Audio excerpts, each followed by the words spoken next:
بسم اللہ الرحمن الرحیم۔ السلام علیکم۔ کیا آپ نے اس بات پہ غور کیا ہے کہ ولایت آخر ہے کیا؟ روحانیت میں ولایت کس کو کہا جاتا ہے؟ ولی اللہ، اولیاء اللہ کیا وہی ہیں جن کے بارے میں ہم سنتے آ رہے ہیں؟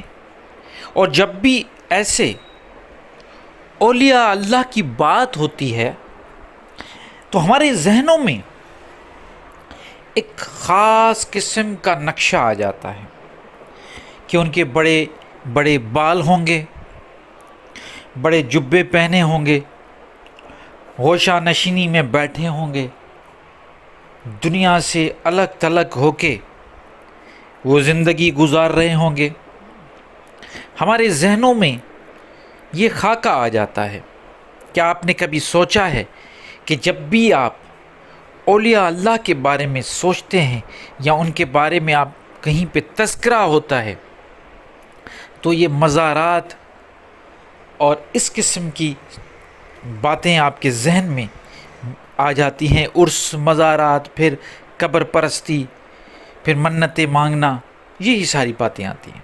حالانکہ حقیقت اس کے بالکل برعکس ہے، لیکن اصل بات یہ ہے کہ ہمارے جو دشمن ہیں، اسلام کے دشمن، روحانیت کے دشمن، تصوف کے دشمن، انہوں نے کیا کیا ہے؟ انہوں نے ایک ٹیکنیک یوز کی ہے۔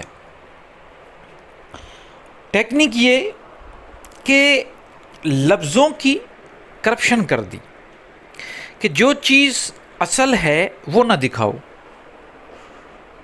ولایت ولی سے نکلا ہے۔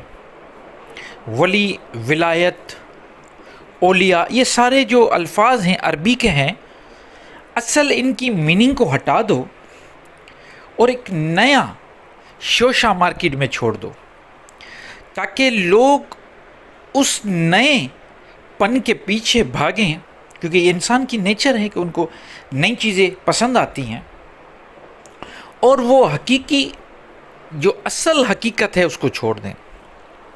تو آج اس ویڈیو میں روحانیت میں ولایت کا مقام، اس کو بڑا سادہ طریقے سے، بڑے سادے الفاظ کے ساتھ، سادے انداز کے ساتھ بیان کروں گا تاکہ میرے سارے سننے والے، چاہے وہ ان کی لیول کوئی بھی ہو، روحانیت میں وہ کتنے بھی اپنے آپ کو چیمپئن سمجھتے ہوں یا کچھ بھی پتہ نہیں، ہر لیول کا بندہ اس کو سمجھ لے۔ جیسے استاد کیا کرتا ہے اپنی کلاس میں،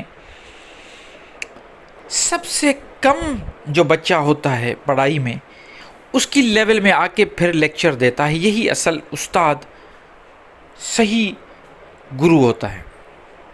تو میں کوشش کروں گا یہاں پہ، میں ابھی فی الحال جو کردار نبھا رہا ہوں وہ ایک استاد کا ہے، کوشش کر رہا ہوں سمجھانے کو۔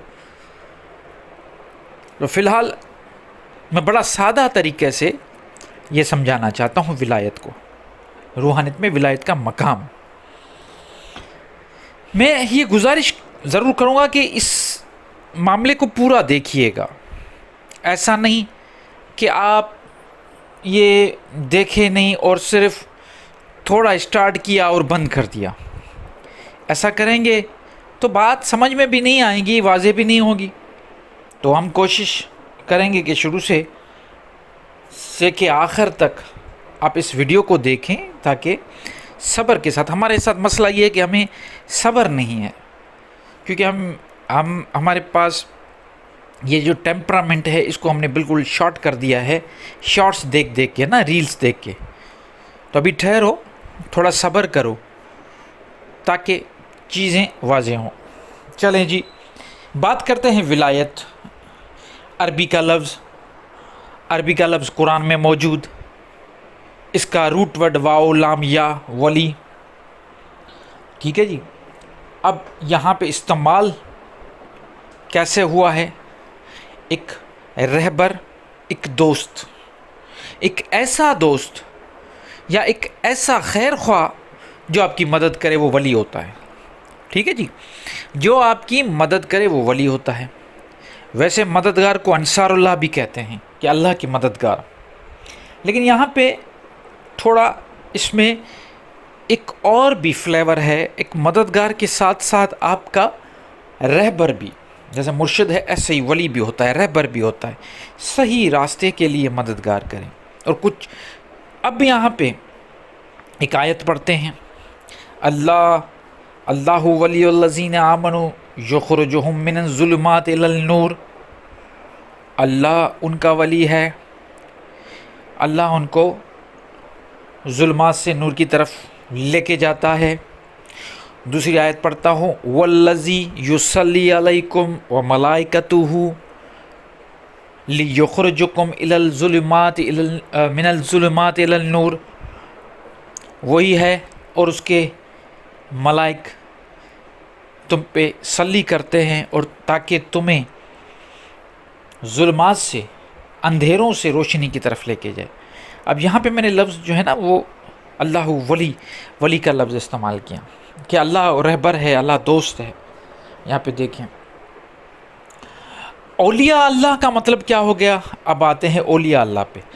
جب اللہ تعالیٰ ان کو کہاں سے لے کے جائے گا، اللہ ظلمات سے نور کی طرف لے کے جائے گا، تو وہ اللہ ان کا ولی ہے.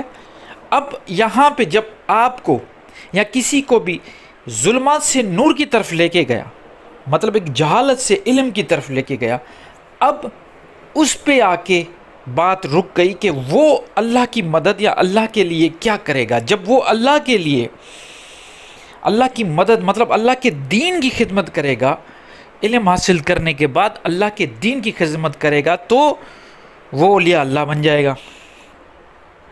اور اس خدمت کے عوض اللہ ولایت کا درجہ دے دیتا ہے. ایسے بہت سارے اولیاء اللہ گزرے ہیں جنہوں نے، ہم ان کو اولیاء اللہ کیوں کہتے ہیں یا ولایت کے مرتبے پہ فائز ان کو کیوں مانتے ہیں؟ کیونکہ وہ رہبری کرتے ہیں، اللہ کے دین، دیے ہوئے دین کی رہبری کرتے ہیں عام لوگوں کے لیے. تو روحانیت میں ولایت کا اصل مقصد یہ ہے کہ انسان کو اللہ تعالیٰ علم دے، دین کا علم دے، اور اس علم کے ذریعے وہ انسان لوگوں کی خدمت کرے. جب وہ انسان کو علم آ گیا، وہ پروسیس میں ہے کہ اس کو علم ملے. علم آنے کے بعد، علم تو ہمیشہ ملتا رہے گا، لیکن ایک مخصوص دین کا علم آ گیا. اب وہ کیا کر رہا ہے؟ مثال کے طور پہ قرآن ہے، قرآن کو پڑھا اس نے، اب اس نے کوشش کی کہ وہ قرآن کو پڑھے. اللہ نے اس کو ظلمات سے نور کی طرف لے کے آیا، اس کو قرآن سمجھنے کی توفیق عطا کی. اب وہ قرآن جتنا بھی اس نے سمجھا ہے، اب وہ کیا کر رہے ہیں؟ لوگوں کو سکھانے کی کوشش کر رہا ہے. اسی کو ہی ولایت کہتے ہیں، اسی کو ہی ولی اللہ کہتے ہیں. باقی ساری چیزیں جو ہیں وہ صرف فکشن ہیں، اسٹوریز ہیں، آپ کو بتائی گئی ہیں، بڑے بڑے جبے، بڑی بڑی داڑھیاں.